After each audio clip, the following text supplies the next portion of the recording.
We have been talking about endocytosis. I hope you remember when we were discussing immunology, we talked about how professional phagocytes engulf foreign particles or bacteria or pathogens. So let's look at the molecular events of this process in more detail. The material to be ingested is progressively enclosed by a small portion of the plasma membrane, which first invaginates and then pinches off to form an endocytic vesicle containing the ingested substance or the particle. This basically is also called phagocytosis, which involves ingestion of a large particle, for example, a microorganism or dead cells, by vesicles called phagosome. This is to distinguish phagocytosis from pinocytosis, which I will talk about later. But phagosomes are basically larger vesicles which are greater than 250 nanometer in diameter. Pinocytosis involves ingestion of fluid and solutes via small pinocytic vesicles which are about 100 nanometer in diameter. Pinocytosis basically means drinking. So many cells continuously form these vesicles and enclose the extracellular material, fluid, and also by doing that they capture small ions that they can use for their functioning. Phagocytosis, basically eating of the cell.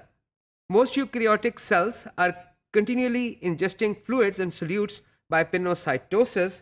Large vesicles are most efficiently ingested by specialized cells, phagocytic cells, that we have talked about when we were discussing immunology. Here is an electron micrograph of showing the process of a phagocyte pinocytosis.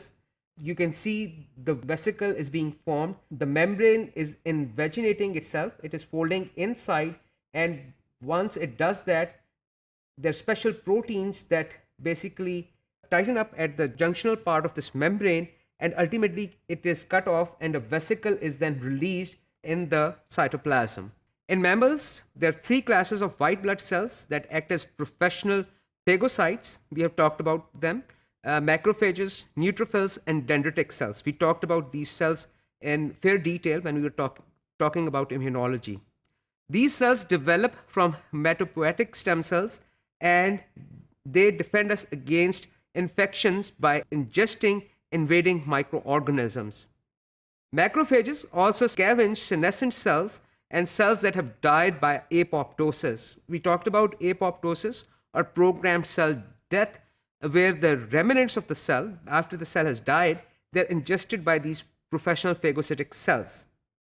In quantitative terms, the later function is by far the most important our macrophages or phagocytes perform. Macrophages, for example, phagocytose more than 100 billion senescent red blood cells every day.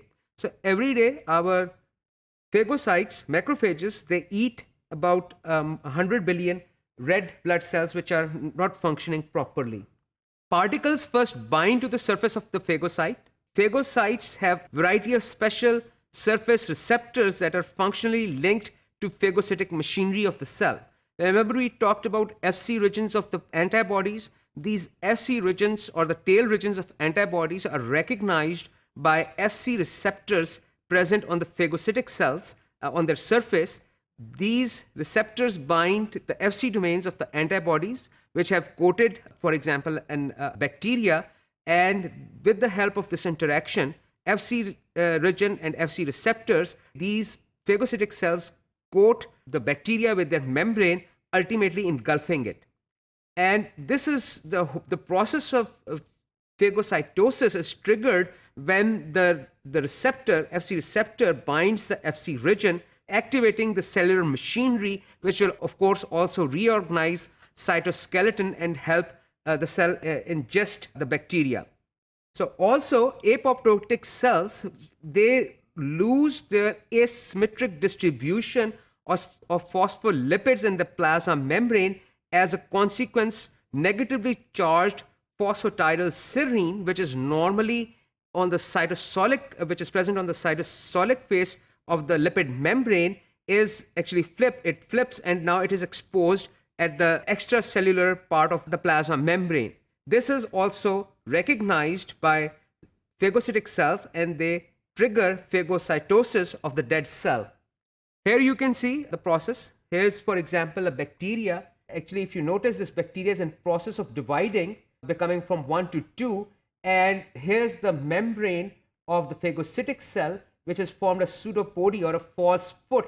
And this false foot is going to ultimately encircle the bacteria, and a vesicle will be pinched off, and this vesicle will go in the cytoplasm, where it will fuse with the lysosome, resulting in degradation of this pathogen. Here you can see phagocytic cell is actually in the process of eating 2 red blood cells. These are both electron micrographs. This one is a transmission electron micrograph, and this is the scanning electron micrograph. I would also like to talk about receptor-mediated endocytosis. Basically, this bacteria, engulfing of bacteria, is also receptor-mediated endocytosis. Here's another example. The low-density lipoprotein particle, or LDL, is basically also ingested by cells by receptor-mediated endocytosis.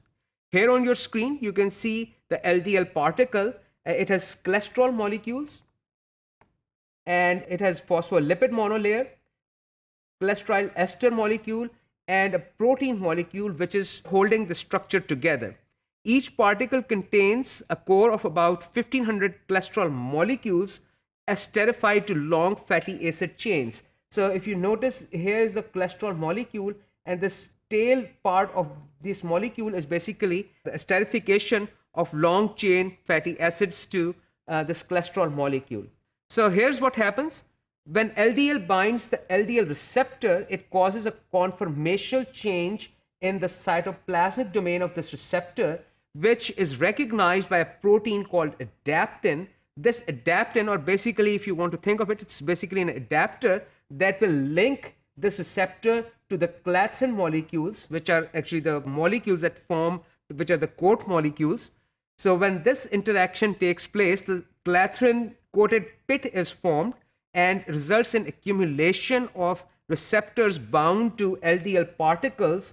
Ultimately, this clathrin coated pit will form a spherical structure, which will ultimately result in formation of a vesicle. So here is our LDL receptor bound to LDL. Here's the adaptin molecule. Adaptin is basically serving as an adapter between the receptor and the clathrin coat. So basically, the way these clathrin molecules fit together, just like football patches, they form a spherical structure. So which forces or bends the membrane, and the membrane also attains a spherical structure. Now, how do you pinch off this membrane? There are additional proteins. For example, dynamin is one of those proteins, and other proteins associated with it. They are thread-like proteins, so they form, they encircle the narrow region of this vesicle. And once, if for example, if you take a thread, you run it around a ball of dough, and if you pull on the thread, you will divide the ball of dough into 2. I gave you that example when I was talking about cell division. Similarly, dynamin basically results in completion of the process of vesicle formation, resulting in release of this vesicle.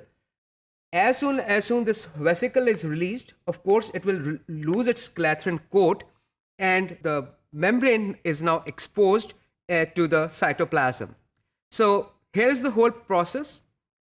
We have LDL molecule binding to the receptor. This receptor having a conformational change in its cytoplasmic domain and resulting in formation of association with the clathrin molecules, which result in formation of the spherical structure. As soon this vesicle is released, the clathrin coats will disassemble. Now the membrane of this vesicle and the proteins protruding from it are exposed in the cytoplasm. Here, this vesicle is going to fuse with early endosome, and from early endosome, the receptor for LDL will be recycled by other vesicles and be sent to the plasma membrane. Whereas the LDL particle will end up in the lysosome, where the hydrolytic enzymes will work on the contents of this vesicle and which will result in release of the free cholesterol. So basically, this concludes our discussion of protein targeting and vesicle transport. We will talk about more applied part of the cell biology in our next module.